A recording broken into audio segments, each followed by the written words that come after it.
պատասխան, որոնց դուք անդրադառնաք։ Այսպեսով իրենք ասում են, որ այլևս պայմանագիրը պատրաստ է, օրենշտ իրենք չէին ասում, Ադրբեջանի ԱՐԴ-ն պաշտոնական հաղորդագրություն տարածեց, մինչև հետո արդեն պարզ դարձավ, որ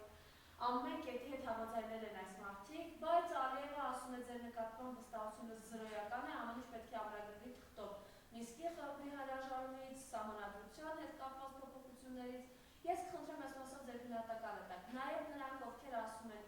իրենք պակասում իրենց արբանյակները, ասում բոլոր նրանք, ովքեր դեմ են արտահայտում խաղաղության պայմանագրին, որոշատերի որակման պատերազմի պայմանագիր է, դուք եք իրական պատերազմ հրահրները, դուք եք պատերազմ վերում, մոռանալը, որ իրենց օրոքն են երեք պատերազմը եղել։ Տեսեք, ես այն ինչ որ հիմա կատարվում է Հայաստանի եւ Ադրբեջանի միջեւ, եթե պատմական համատության մեջ դնենք, ապա այն կարելի է համատել Մյունխենյան համաձայնագրի հետ, որը կնքվեց 1938 թվականին նացիստական Գերմանիայի եւ Ֆրանսիայի եւ Մեծ Բրիտանիայի միջեւ, երբ որ Մեծ Բրիտանիայի այն ժամանակվա վարչապետ Չեմբերլենը եկավ Մեծ Բրիտանիա հայրենիք եւ հայտարարեց, որ ես բերեցի ձեզ խաղաղության փաստաթուղթ, այն ժամանակ Չերչիլը դեռ վարչապետ չէր, ինքը հայտարարեց, որ դուք բերեցիք ոչ թե խաղաղության պայմանագիր, դուք բերեցիք անպատվություն եւ միաժամանակ պատերազմ։ Այսինքն, երբ որ դու փորձում ես ամեն գնով զիջես, քո պատվի հաշվին, քո արժանապատվության հաշվին, փորձում ես գնալ զիջման, դու ի վերջո ստանալու ես եւ արժանապատվության անկում եւ պատերազմ իրար հետ միասին։ Սա է ամբողջ խնդիրը։ Բնականաբար հարց կարող է առաջանալ, իսկ ինչ եք առաջարկում դուք։ Ես այդ հարցին շատ պարզ պատասխանեմ։ Ուրեմն Հայաստանի եւ Ադրբեջանի միջեւ խաղաղ գործընթաց եւ վերջնահարցությունում պայմանագիր կարող է լինել երկարաժամկետ այն դեպքում, երբ որ լինի միջնորդ, այսինքն դատավոր, այսինքն երաշխավոր, որպեսզի կարողանա երաշխիք տա, որպեսզի երկու կողմերից որևէ մեկը չի խախտի այդ պայմանագիրը։ Տեսեք, օրինակ ռուս-ուկրաինական պատերազմ կա։ Ռուս-ուկրաինական պատերազմը առանց միջնորդի երաշխավորի, որը տարբեր փուլերում տարբեր երկրներ են փորձում այդ դերը կատարել։ Միացյալ Նահանգները, Եվրոմիությունը, նույնիսկ Թուրքիան, առանց դրա պատերազմը չի կարող կանգ առնել երկու կողմերի միջև, առանց միջնորդի աշխարհում ոչ մի պատերազմ չի կանգ առնում։ Տեսեք, օրինակ Իսրայելի եւ արաբական երկրների այդ կոնֆլիկտը, տարբեր տիպի աշխարհի բոլոր կոնֆլիկտները կանգ են առել, երբ որ լինում է վստահելի երաշխավոր երկու կողմից։ Հիմա այս մարդը որոշում է կայացրել, որ պետք է այդպեսի երաշխավոր չլինի։ Դա նվեր է Ադրբեջանի եւ Թուրքիայի համար, որտեղ Ադրբեջանը ուժեղ դիրքերից է խոսում, Թուրքիան ըստ էության ուժեղ դիրքերից են խոսում, իրենք հավերժորեն պահանջելու են նոր զիջումներ։ Մի փուլ զիջումների բրցանից հետո նոր զիջումներ են պահանջելու։ Իրենք այնքան են պահանջելու, մինչև վերջ։ Այսինքն դա վերջ չի ունենալու, որովհետեւ եթե չկա միջնորդ, եթե չկա երաշխավոր, ինչի պետք է ուժեղ կողմը ըստ էության կանգ առնի մի պահ։ Դրա համար էլ այն ինչ որ սրանք հայտարարում են, որ վերջապես մենք եկել ենք խաղաղ համաձայնագրության եւ տարբեր երկրների ղեկավարներ ողջունում են, որտեղ ողջունում են շատ պարզ պատճառով, եթե երկու երկիր հայտարարում են, որ երկուսն էլ համաձայն են սրան, ապա բնականաբար քաղաքականության իմաստով եւ քաղաքական իմաստով բնականաբար բոլոր երկրները պետք է ողջունեն դա։ Բայց տեսեք, թե ինչ միջավայր է, ինչ մթնոլորտ է տիրում Ադրբեջանում եւ ինչ մթնոլորտում են այսօրվա իշխանությունները գործում եւ աշխատում։ Ադրբեջանում ըստ բոլոր հարցումների ավելի քան 60% իրենց հանրության նոր պատերազմ է պահանջում, որտեղ տեսնում են, որ Փաշինյանը հրաժարվել է միջնորդից երաշխավորից, իրենք ասում են, այսի պատմական շանս է, որ մինչև վերջ օգտագործենք ամբողջ Հայաստանը փուլ առ փուլ վերցնենք, ինչի մասն է խոսքը։ Եվ այդ պահանջը փորձում են կյանքի կոչեն Ալիևը։ Ալիևը կուլիսային բանակցությունների միջոցով Թուրքիայի միջնորդությամբ իրականում ինքը նոր փուլ է, նոր փաթեթ է վերցնում զիջումների, հետո նոր արդեն փաթեթ է պահանջում զիջումների։ Եվ այդպես շարունակելու է այնքան, մինչև որ Հայաստանում չգիտակցեն, որ պետք է որպեսի կանգ առնի այդ process-ը, պետք է լինի կոնկրետ երաշխավոր,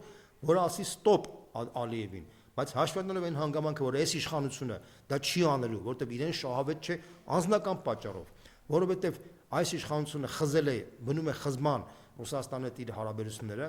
ինքը այդ խզման ճանապարհը տանում է պատերազմից հետո, դա բոլորը գիտեն արդեն, ինքը շատ լավ հասկանում է, որ եթե հանգարց ինքը փորձի խնդրել Ռուսաստանին, ապա ինքը Ռուսաստանից կախված կլինի,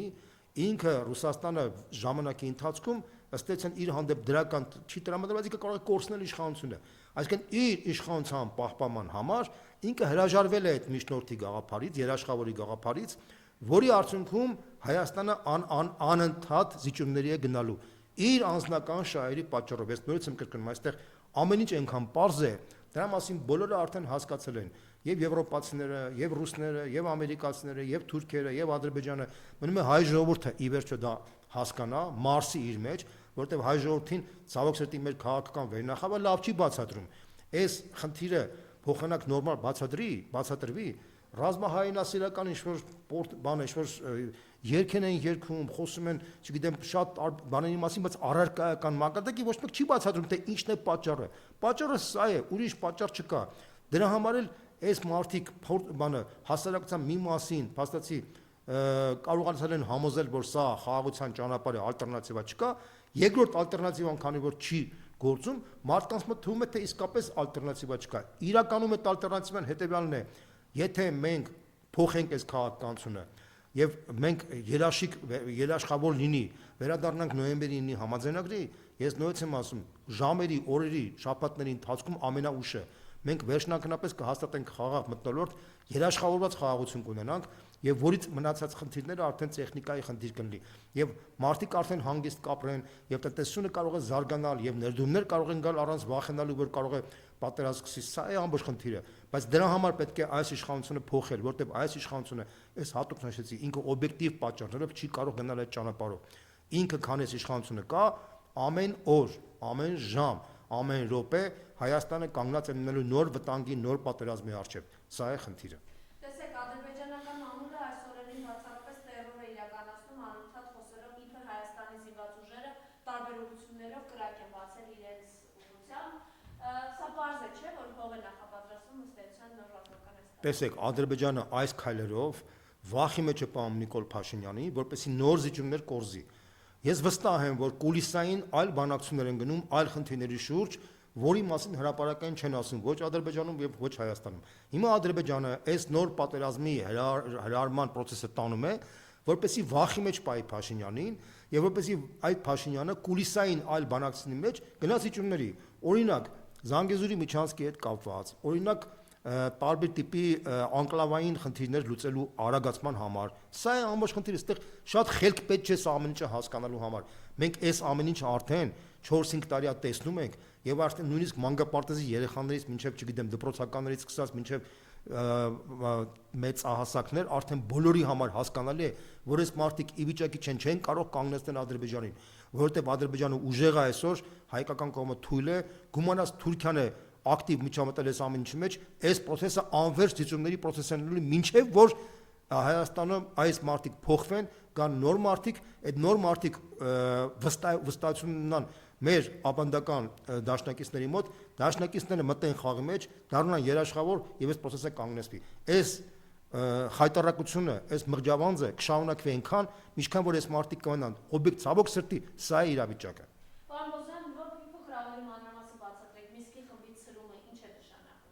Մինսկի խմբի ցրումը նշանակում է հետևյալը, որ վերջնականապես փակվում է Արցախի խնդիրը, բայց Արցախի խնդիրը փակվելով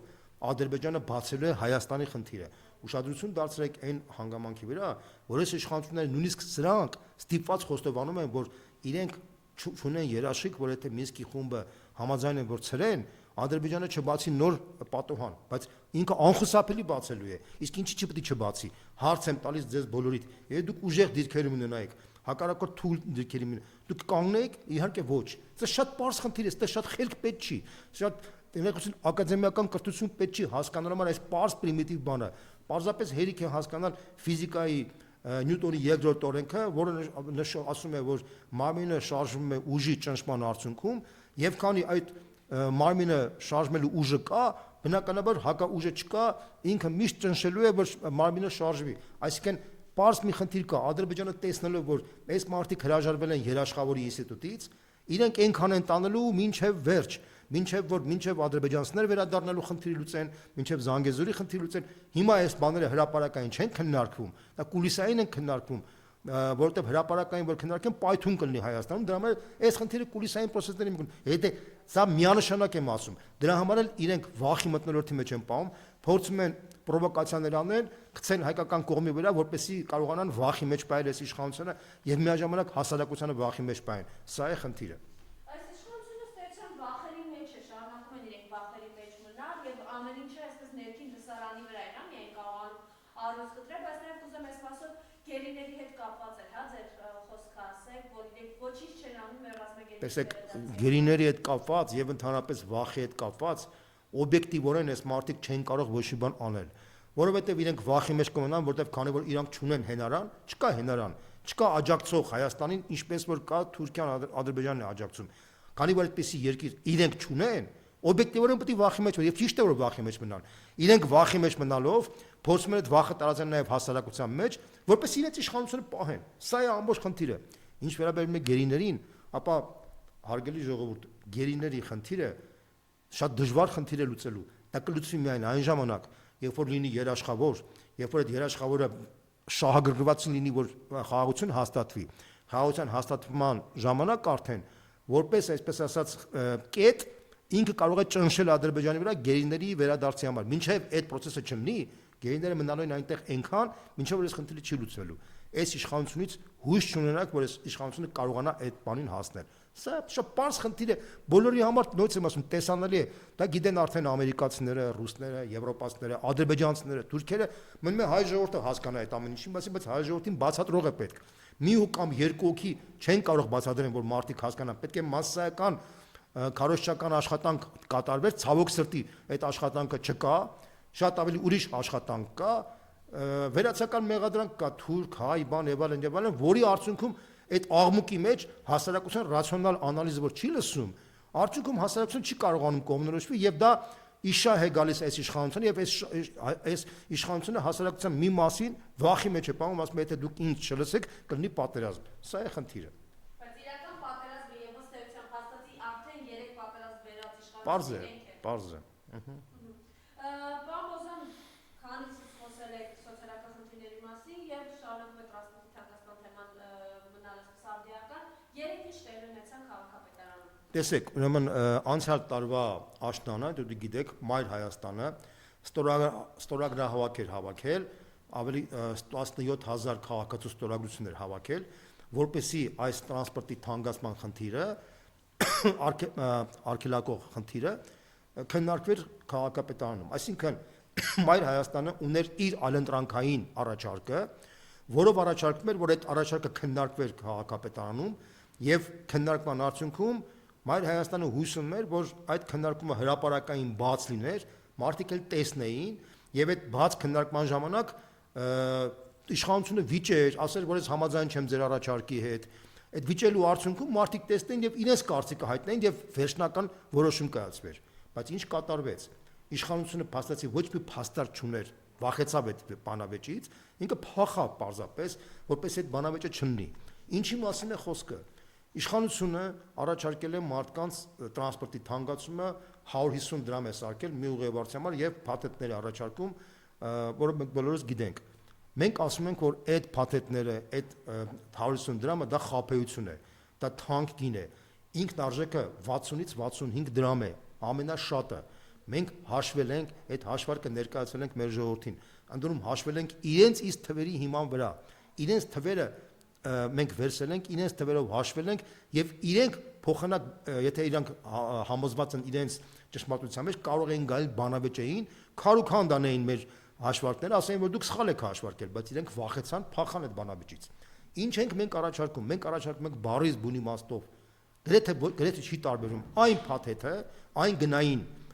համակարգը, որը կա Թբիլիսի քաղաքում։ Այսինքն մենք պոպուլիզմ չենք առաջարկում, մենք պոպուլիստական բաներ չենք առաջարկում, մենք առաջարկում ենք իրական առաջարկ, ինչ որ Թբիլիսի քաղաքում գործում է։ Թբիլիսի քաղաքի գները մենք վերցրել ենք մոտավորապես տեղայնացել ենք Երևանում, նույն առաջարկել ենք, ընդ որում այնտեղ ինքնարժեքը տոմսի ավելի թանկ է, քան մեր մոտ, մի շարք պատճառներով։ Թբիլիսիում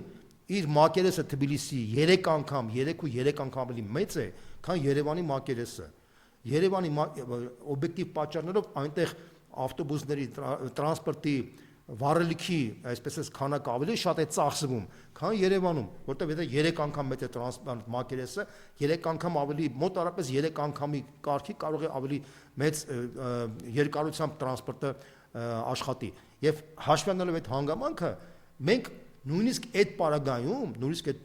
իրենք ունեն այնպիսի գնային համակարգ, որը որ կարող է աշխատացնել, այսինքն նրանք աշխատում են, գործում են։ Այդ նույն համակարգը, որտեղ մենք 60-65 դրամի ինքնարժեքով, մենք ասում ենք 100 դրամը, նույնիսկ մենք շահույթով կանենք այդ մեր տրանսպորտը աշխատացնենք։ Մենք առաջարկում ենք ամենաշատը 100 դրամ, եկեք դե փաթեթներ սարքենք, այսինքն փաթեթներ այսպես էս աբոնեմենտներ, հա, ասենք 1 ամսվա համար, 1 շաբաթվա համար, 6 ամսվա համար, 1 տարվա համար, նույն գները ինչպես որ Թբիլիսիին առաջարկում։ Թբիլիսիում դա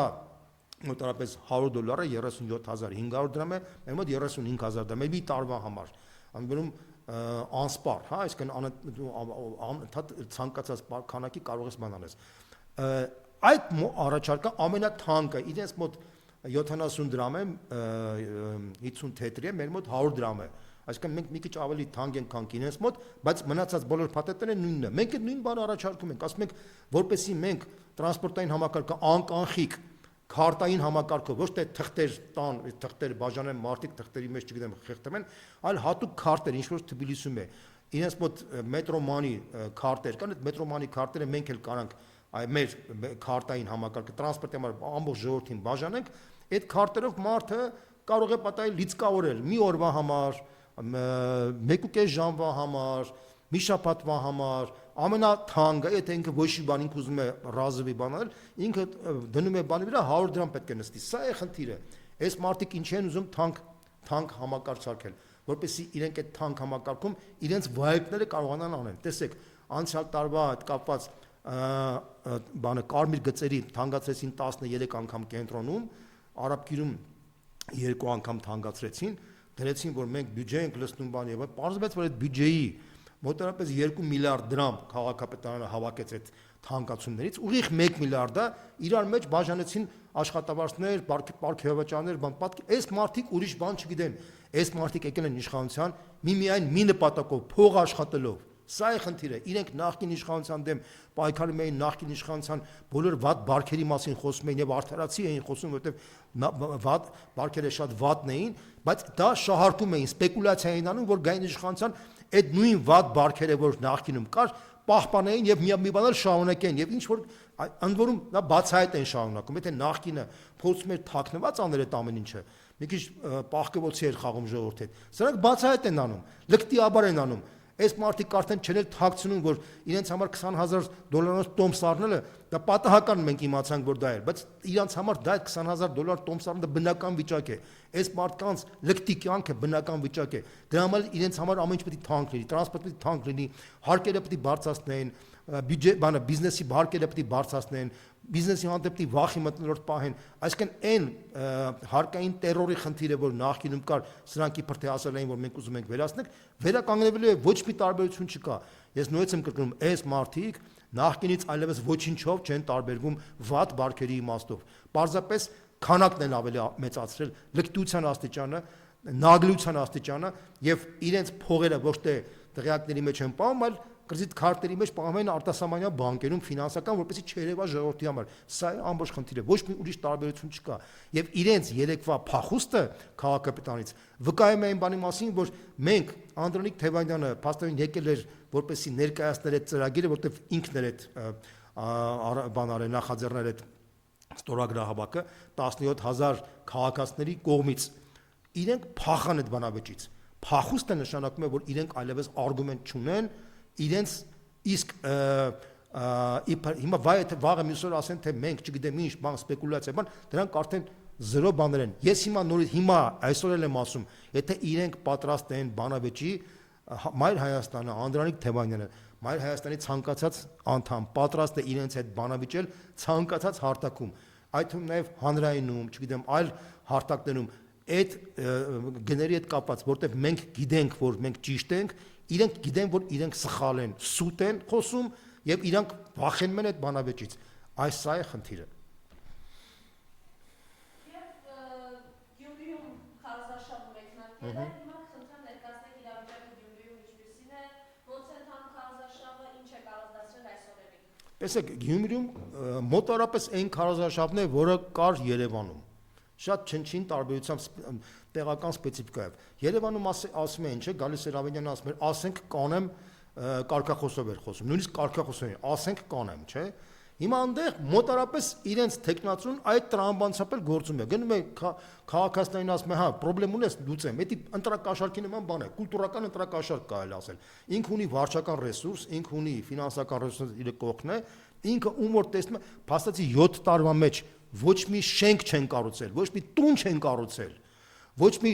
խայտարակ վիճակ, լուսավորության խայտարակ վիճակ, աղբանության խայտարակ վիճակ, տրանսպորտը մինչև 20:00 են աշխատում, ընդ որում ընդամենը 8 ուղղությամբ է աշխատում տրանսպորտը, ընդամենը 80-ից 90 միկրոավտոբուսներ կան, գազելներ կան, որոնք աշխատում են եւ որը հերիք չի անում, որպեսզի մարդիկ տրանսպորտից օգտվեն մինչև 11:00 գոնե եւ արդյունքում այնտեղ երեկոյան կյանք Գյումրիում գոյություն չունի, խանութները չեն աշխատում, ժամանցային վայրերը փաստորեն կանգ են առնում, որտեղ մարդիկ տրանսպորտի խնդիր չկա, անդորում տրանսպորտի ոչ միայն խնդիր չկա, այլ ուղղությունները տրանսպորտի այնպիսին են, որ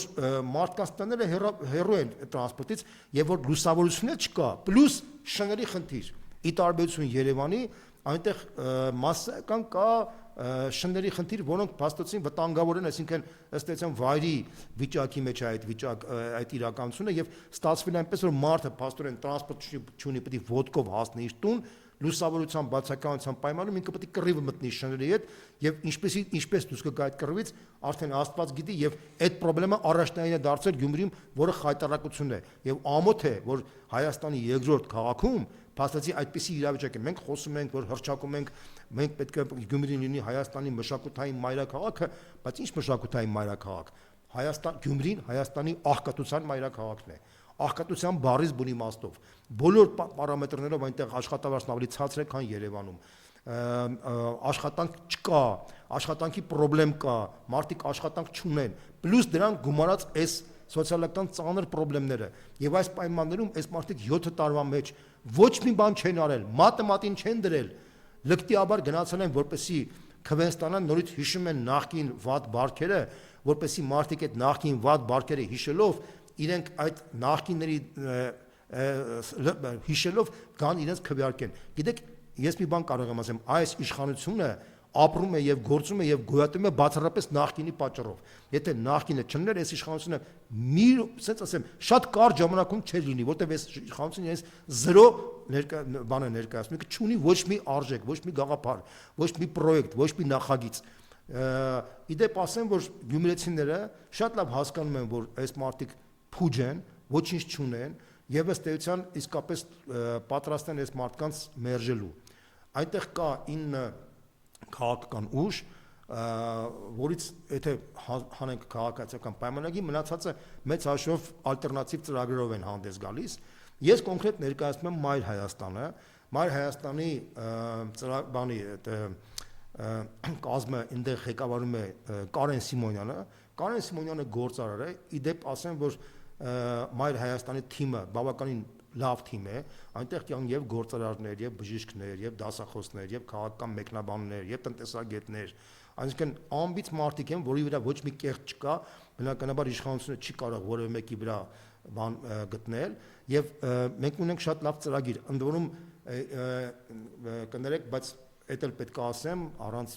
համեստության, բացի քաղաքական ձևակերպումներից, որ մենք ընդդիմադիր ուժ ենք, մենք ունենք նաեւ շատ հետաքրքիր հերանեկարային ծրագրի Գյումրի զարգացման իմաստով։ Դա մենք ունենք այն ուժն է, որ միակ ուժն է, որը չի ուզում սոցիալական պոպուլիզմով զբաղվել, ուրիշները բոլորը սոցիալական պոպուլիզմով զբաղված։ Ինչու է այդպես, որտեվ իշխանությունը բառից բուն իմաստով ընտրակաշարքի փիլիսոփայական իմաստով ընտրակաշարքի տրամաբանությամբ է քարոշչանում, այսինքն կոնկրետ փող չեն բաժանում, բայց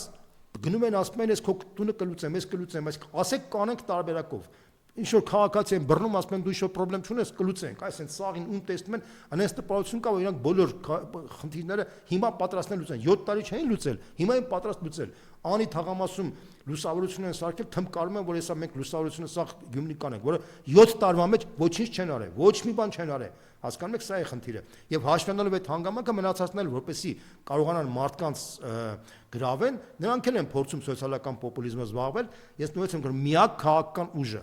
որը հերանեկային ծրագրով է հանդես գալիս, դա Մայր Հայաստան դաշինքն է Կարեն Սիմոնյանի գլխավորությամբ։ Ինչ եմ դա ասում, որովհետև շատ լավ հասկանում ենք, որ այսօրվա Գյումրիի բյուջեն 14 միլիոն դոլար է։ 14 միլիոն դոլարով հնարավոր չի խոստում տալ 140 միլիոն դոլարի խոստում տալ։ Դա սուտ է խաբեություն կլինի։ Մենք որոշել ենք չխաբել գյումրեցիներին, բայց մենք ինչ ենք առաջարկում։ Մենք ասում ենք, որ 14 միլիոն դոլարով չի հնարավոր չէ լուրջ խնդիրներ լուծել։ Ընթացիկ խնդիրներ կարելի լուծել, հա, լուսավորությունը կարելի լուծել, տրանսպորտի խնդիրը մինչև 11:00 կարելի լուծել։ Դա խնդիր չի։ Դա մանր խնդիրներ են, դրանք այդ խնդիրներով դու չես կարող գյումրեցու կյանքը բարելավես, բայց դու մշակութային ամբողջ այդ ճարտարական այդ ամբողջ այդ բաները չես կարող լուծել։ Դու լուրջ բիզնես չես կարող զարգացնել։ Դրա համար մենք առաջարկում ենք, որ Գյումրիում պետք է լինի ազատ տնտեսական գոտի։ Դրա համար Կարեն Սիմոնյանի թիմը ստորագրահավաք կազմակերպեց եւ ընդամենը 20 օրվա ընթացքում 7700 ստորագրություն հավաքեց, իսկ մեզ պետք էր ընդամենը 1100, որտեղ Գյումրիում այսօր ընտրողների քանակը մոտավորապես 11-12 հազար ընտրող կա, իր մի տոկոսը հերիք էր, որպեսզի մենք այդ մի տոկոսը հավաքելուց հետո իրանք ունենայինք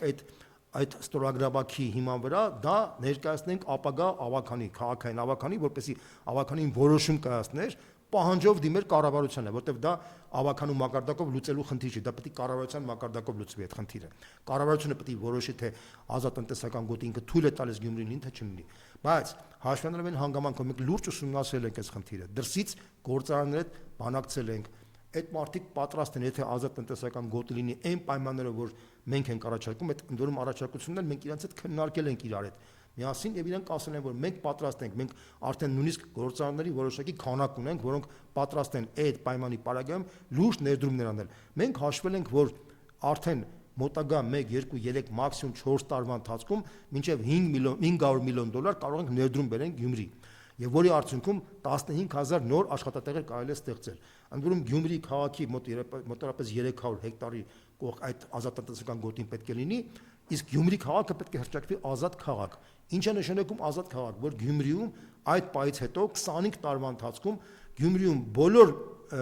կերպակների, բիզնեսների, խանութների հարկերը պետք է 2 անգամ ավելի ցածր լինեն։ Այն բիզնեսները, որ աշխատում են շրջարկով, 2 անգամ պետք է ցածր լինի, այն բիզնեսները աշխատում են ԱԱՑ-ով, ավելացած արժեքի հարկով եւ շահութարկով եւ շահութարկը եւ NDS-ը պետք է 2 անգամ ավելի ցածր լինի։ Այսինքն, եթե այն վերաբերում է այն բիզնեսների մասին, որոնք գործում են եւ աշխատում են կոնկրետ Գյումրի քաղաքում, այսինքն ոչ թե այն դրա համար, որ գրանցվեն, բայց աշխատեն Երևանում։ Այսինքն, սա պրինցիպիալ խնդիր է, որ մենք ուզում ենք Գյումրին որպես քաղաք զարգացնենք, Գյումրին սարքենք Հայաստանի իսկապես բիզնես կենտրոնը, ինչպես որ ասենք, օրինակ, այնպես չի, որ Գյումրին ճիշտ է երկրորդ քաղաքն է, բայց պետք է երկրորդական քաղաք լինի։ Օրինակ Չինաստանում Պեկինը իրենց մայրաքաղաքն է, բայց Շանխայը իրեն բիզնես մայրաքաղաքն է դարձել, Շանխայն է դարձել ամբողջ հիմնական բոլոր բաները հենց Շանխայում են, Հոնկոնգում են, Շանխայում են, ոչ թե Պեկինում։ Նույնը կարելի ասել, ասենք, չգիտեմ, Բաթումին մեր հարևան Վրաստանի ինքը դարձել է տուրիստական մայրաքաղաք։ Այսինքն Բաթումին տուրիստը հիմնականում գնում է ոչ թե Թբիլիսի, այլ Բաթումի, որտեղ դա է դարել։ Իհարկե այնտեղ ծովի արկայություն կա, բայց եթե մենք Գյումրին զարգացնենք բավականին լուրջ մակարդակին, որոնց բոլոր ենթակառուցվածքները Գյումրիում կա, եւ երկաթգիծն է աշխատում, եւ հյուսիս-հարավ ճանապարհի վրա է Գյումրին, եւ ամենակարևորը կա նաեւ аэроպորտ, օդանավակայան։ Այսինքն այդ 3 գործոնները որ կան, փաստացի մենք կարող ենք Գյումրին սարքենք շատ լավ, այսպես ասած, կենտրոն բիզնեսի զարգացման։ Բիզնեսը փողը թույլ կտա, որ արդեն մենք մշակութային բոլոր մեր այդ շենքերը, բաները վերակենդանացնենք, որտեղ Գյումրին ժամանակին ցարական Ռուսաստանի ժամանակ եղել է տարածաշրջանի 3-րդ քաղաքը, Բաքվից, Թբիլիսից հետո 3-րդ եղել է Ալեքսանդրոպոլը։ Եթե մենք վերականգնենք 5 Գյումրին, 5 Գյումրիի կոլորիտը վերականգնենք, туриզմը միանգամից կզարգանա, դուրս туриզմը կզարգանա ոչ միայն կենտրոնում, այլ նաև ամբողջ քաղաքում։ Եթե դրան հետ գումարես նաև ընթացիկ խնդիրներ լուծենք, լուսավորությունը, շների խնդիրը, տրանսպորտը, ժամանցային կյանքների մարդիկ փող ունենան ձեռքը, Գյումրին արդեն կզարգանա, 15000 նոր աշխատատեղ, 500 միլիոն ներդրում, արդեն մուլտիպլիկացիոն էֆեկտ կտա եւ բազմաթիվ մարդիկ կգան Գյումրին կսկսեն ապրել, Հայաստանում կդառնա, այսպես ասած, լիսկաթափում գնա Երևանից արդեն կամաց այդ կենտրոնացումը կգնա արդեն դեպի Գյումրի։ Գյումրին կդառնա այն դրայվերներից մեկը Հայաստանի զարգացման, որը արդեն մուլտիպլիկացիոն էֆեկտով արդեն կտա զարգացումը արդեն հարակից մարզերի վրա։ Դա շատ ֆունդամենտալ ծրագիր է։ Դա ես նույնպես եմ գրում, դա մենք լրջորեն քննարկել ենք, մշակել ենք այս ծրագիրը, դա գրքային ծրագիր չէ, դա ծրագիրը մշակված է հաշվի առնելով նաև դրսի գործարարների, այսպես ասած, տեսակետները ու պայմանները, որովհետև առանց դրա մարդիկ ներդրումներ չեն բերիլ Հայաստան, իսկ Հայաստանում այսօր օդի ջրի պես նոր ներդրումներ են պետք։ Դա միանշանակ է։ Այսինքն սա շատ, այսինքն այդ ազատատեսական գոտ ու գաղափարը, եթե մենք կյանքի կոչենք, գյումրեցիների հետագայում արդեն եւ աշխատավարձները կբարձրացնեն, եւ քաղաքային բյուջեն կունենա հնարավորություն քաղաքի թոշակառուների թոշակները բարձրացնելու համար բազմաթիվ սոցիալական խնդիրներ չեմ ասում որ մանկապարտեզները ազատ բան կան անվճար կլինեն դպրոցների քանակը դպրոցները ավելի լավ մատչելի պայմաններ կունենան այնտեղ դպրոցների խնդրեմ չկա դպրոցներ կան բայց աշակերտները քիչ են քան դպրոցները այսինքն մարդիկ դա ինչ է նշանակում որ մարդիկ հեռանում են Գյումրիից գնում են Երևան ավելի վատ Հայաստանից դուրս մենք պետք է ամեն ինչ անենք որ Գյումրեցին մնա Գյումրիում եւ ըստ էության Գյումրին կարողանա զարգանալ շնչի Գյումրին 2000-ական թվականներին աղետի գոտից մենք ազատվեցինք, սարքեցինք արդեն քաղաք, բայց քաղաքի զարգացման խնդիրը դեռ չենք կարողացել։ Իսկ մարդիկ արդեն ունեն բնակարան, դոմիկներում մնացել են ընդամենը 2700 դոմիկ, մի քիչ ավել միգուցե լինի, հա, բայց ընդհանուր առմամբ մարդիկ չունեն աշխատանք, մարդիկ աշխատանքի խնդրեմ ունեն։ Աշխատանքը շատ աշխատավարձը շատ ցածր է։ Մարդիկ կատակում են, ասում են դա ոչ թե աշխատավարձ, այլ աղքատավարձ է։ Նույնիսկ քաղաքապետարանի աշխատողները մոտավորապես 2500 աշխատող կա, ցածր աշխատավարձներով են ապրում։ Այդ մարդիկ մարդը պետական համակարգում ոնց կարող է, չգիտեմ 100, 120, 200 կամ այդ 1000-ով ինքը կարողանա լուրջ մագարտակի պետական աշխատանք տանի։ Իհարկե ոչ։ Մենք մինչև այս ծրագրերը չաշխատեն, մենք չենք կարող մարդկանց կենսամագարտակ անկամներով բարձրացնել, որտեղ այնտեղ 1000 կամ 2000 դրամով աշխատավարձը կամ թոշակը բարձրացնես, դու խնդիր չես կարող լուծես։ Դու պետք է կարողանաս անկամներով բարձրացնել, որ մարդը որակով իր կյանքը որակով փոխվի։ Սա է ամբողջ խնդիրը։ Իսկ դրա համար 14 միլիոն դոլարով ով էլ որ լինի Գյումրիի քաղաքապետ, խնդիրները չի լուծի։ Դրա համար մենք չենք գնում խաբեության ճանապարհով։ Մենք գնում ենք ճշմարտության ճանապարհով։ Մենք անկեղծորեն մարդկանց ասում ենք հարգելի գյումրեցի քո խնդիրը պետք է լուծվի այն ժամանակ, երբ որ դու ունենաս արժանապատիվ բյուջե, իսկ բյուջեն մենք չենք կարող Երևանից խնդրենք, որտեղ Երևանից իրանք չունենք, եթե խնդրենք, որտեղ ուրիշ մարզերը, ուրիշ քաղաքները կասեն, իսկ ինչի մեզ այդ բանը չես տալիս։ Սա էլ է հասկանալի։ Դա համար մենք պետք է կարողանանք ինքնուրույն հնարավորություն սարքենք, որ Գյումրին կարողանա զարգանա։ Ուզվորի կարգավիճակից պետք է դուրս գա, պահանջողի կարգավիճակով պետք է Գյումրի պահանջի, որպեսզի իշխանությունը գնա այդ քայլին։ Հիմա հարց են տալիս, բայց իսկ միգուցե իսկ կարող է իշխանությունը չգնա այդ քայլին։ Հարցը sense ձևակերպեմ, եթե իշխանությունը չգնա, տրամաբանական եկալից իշխանությունը պետք է փոխել։ Մանավանդ որ բարեբախտաբար 26 թվականը հերոս սահերի հետևում չէ։ Էլ չասեմ, որ մինչև 26 թվականն էլ կարող է պետք է ֆորս մաժորի տարբերակով այս իշխանությունը փոխվի։ Սա է ամբողջ խնդիրը։ Այսինքն այս իշխանությունը բացահայտորեն արդեն կառհամարի Գյումրեցուն եթե ինքը մերժի այս ծրագրի կյանքի կոչումը։ Այդ իմաստով ես նույնպես եմ կրկնում միակ քաղաքական ուժը, որը առաջարկում է Գյումրիի հերանեկարային զարգացում, այսօր Մայր Հայաստանն է։ Ես շատ կուզեի, որ ուրիշ ուժերն էլ ունենային այդպիսի հերանեկարային ծրագրեր, Սաուքսետի բոլորը ունեն ծրագրեր, բայց այդ ծրագրերը ընթացիկ խնդիրների լուծման ծրագրեր են, որոնք նույնպես եմ կրկնում, ինչքան էլ դու լավ գեղեցիկ ծրագրեր ունենաս, բայց 14 միլիոն դոլարով դու չես կարող լուրջ խնդիր լուծել։ Դա համար Գյումրեցին շատ լավ հասկանում է, գյումրեցիների մոտ հուսահատություն կա, անվստահություն կա, անհնավատություն կա։ Ես այդ մարդկանց, ովքեր չեն վստահում կամ հավատ չունեն, ես այդ մարդկանց եմ ասում, հարգելի գյումրեցիներ, դուք մի անգամ փորձեք հավատալ, որ հերանեկարային ծրագրի միջոցով հնարավոր է Գյումրին զարգանալ, դուք կտեսնեք, որ քաղաքը կունենա ապագա ձեր հետ միասին։ Եվ ամփոփելով մեր զրույցը, Թրամփ-Պուտին հեռախոսազրույցի հետ կապված խնդրեմ ձեր բնականոներ։ Տեսեք, ես մինչև նախագահական ընտրությունները Միացյալ Նահանգներում ես մեծ սպասումներ ունեի, որ Թրամփը որ հաղթի, աշխարհում շատ ֆունդամենտալ բաներ կփոխվեն։ Այն ինչ որ հիմա կատարվում է։ Ես բավականին ոգևորված եմ, որտեղ իսկապես ես Թրամփին շատ եմ գնահատում, մարդ, որ պայքարի արդյունքում իր վրա մահափորձ կազմակերպեցին, բայց ինքը տակից դուրս եկավ այդ մահափորձից եւ ինքը իսկապես արժանի են գործիչն է եւ արժանապատիվ է իրեն պահում եւ ինքը իր խոսքի տերը եղավ, ինքը ամեն ինչ անում է, որ հաստատվի խաղաղություն, հատկապես ռուս-ուկրաինական պատերազմի պարագայում, ինչը շատ դժվար է, որովհետեւ այն գլոբալիստական էլիտաները, որոնք կան Եվրոպայում, Միացյալ Նահանգներում կան դեմոկրատական կուսակցության կոչվածի շրջանակները, դրանք դե ֆակտո պատերազմի տրամաբանության մեջ էին ապրում։ Դրանք գլոբալ պատերազմի, երրորդ համաշխարհային պատերազմի կողմնակիցներ էին ակամայից դարձել, որտեղ իրենց մտածողությամբ, իրենց պատկերացնելով, իրանք նվաճողական մտածողություն ունեին եւ իրենք մտածում էին, որ պետք է ամբողջ աշխարհը նվաճեն, չգիտեմ, իրենց ֆոնդերի միջոցով, իրենց բանակների միջոցով, ամենտեղ պատերազմներ էին հրահարում, գունավոր հեղափոխություններ էին հրահարում, ամենտեղ, որպեսզի իրենց գաղափարները տարածեին եւ շատ իբատով շատ նման էին անցյալ դարի 20-ական թվականների բոլշևիկներին եւ կոմունիստներին, որոնք ուզում էին ամբողջ աշխարհում մեջ կոմունիստական հեղափոխություն իրականացնել եւ ամբողջ աշխարհում կոմունիստական հեղափոխություններ իրականացնում։ Այդ մարդիկ մեծագույն վտանգ են ներկայացրել եւ ես պնդել եմ, որ եթե այդ մարդիկ մնային, եթե հանգարց Բայդենը հաղթեր, ես գրեթե կասկած չունեմ, որ երրորդ համաշխարհային պատերազմը կներ անխուսափելի։ Շատերը ասում են, որ դա հնարավոր չէ, մարդիկ շատ հասկանում են, որ վտանգ է, ամբողջ աշխարհը կարա կործանվի, բայց ասեմ դեռ ոչ մեկ չի ուզում, որ երրորդ համաշխարհային պատերազմ լինի, բայց այդպես կարող է ստացվել։ Ոչ մեկ չի ծրագրավորում երրորդ համաշխարհային պատերազմ, բայց փուլ կարող է դրան հասնել, որտեղ եթե ռուս-ուկրաինական պատերազմը գնա զարգացման ճանապարհով, անխուսափելի է դառնալու երրորդ համաշխարհային պատերազմ։ Տեսեք, թե Մակրոնի պահվածքը, դա կապիկի պահվածք է, նրա ակլորի պահվածք, մարդ, որը չունի հնարավորություն, բայց մեծ փորձում է փրթել խոսել, այդ նույն մարդն էր, որ փաստորեն մեղսակից է Արցախի կորուստի վրա Շարլ Միշելի հետ միասին, որը խաբեց շատերին եւ մեր ժողովրդին խաբեց եւ մինչեւ հիմա մի հասարակության մի մասը դեռ խափնված մնացել է։ Հիմա այդ նույն մարդը թմկահարում է եւ փաստորեն մեղքից մեղավոր է նաեւ այն բանի համար, որ Ուկրաինայում եւ Ռուսաստանում միլիոնավոր մարդիկ են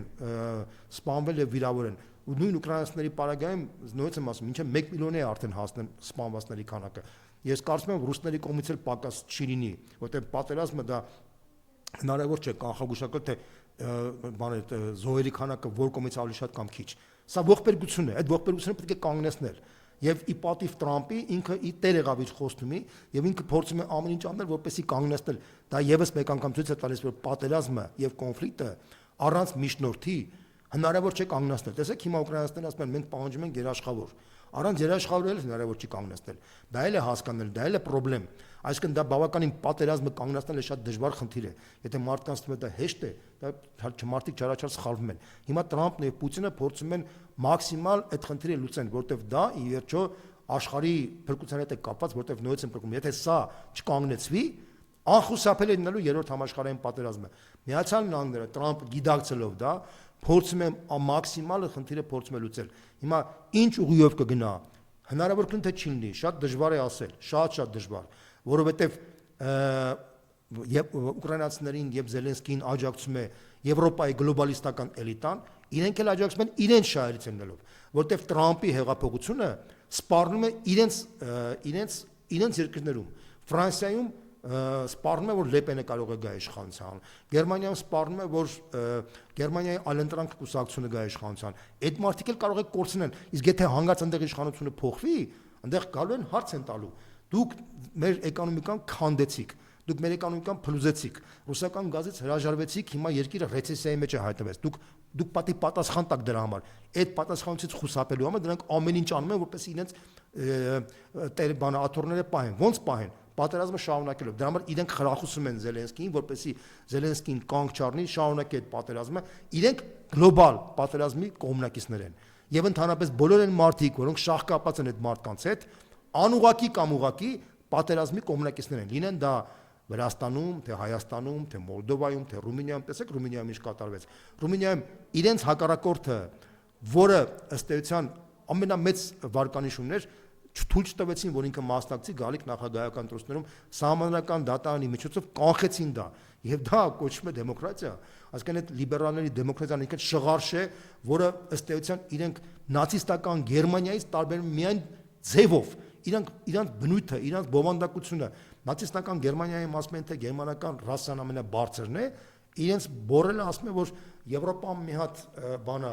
այգի է, մնացած աշխարհը պետք է սպասարկի այդ այգին եւ մնացած աշխարհը վայրինների հավաքածու է։ Սա է այդ մարդկանց մտածողությունը։ Իրենք ուզում են իրենց բարձր դնեն, մյուսներին դնեն երկրորդական, երրորդ սորտի։ Այս մարդկանց հետ հնարավոր չէ երկխոսել։ Այս մարդկանց կամ պետք է փոխել, կամ երրորդ կլինի երրորդ համաշխարհային պատերազմ։ Բարեբախտաբար Միացյալ Նահանգների փոփոխությունը շատ ֆունդամենտալ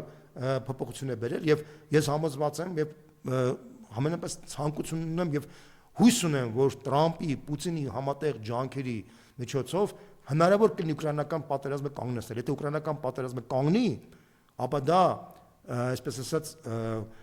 իր հերթին տրիգերի դեր կկատարի, որպեսզի եվրոպայական այդ էլիտաները կամաց սկսեն փոխվել։ Սա է խնդիրը։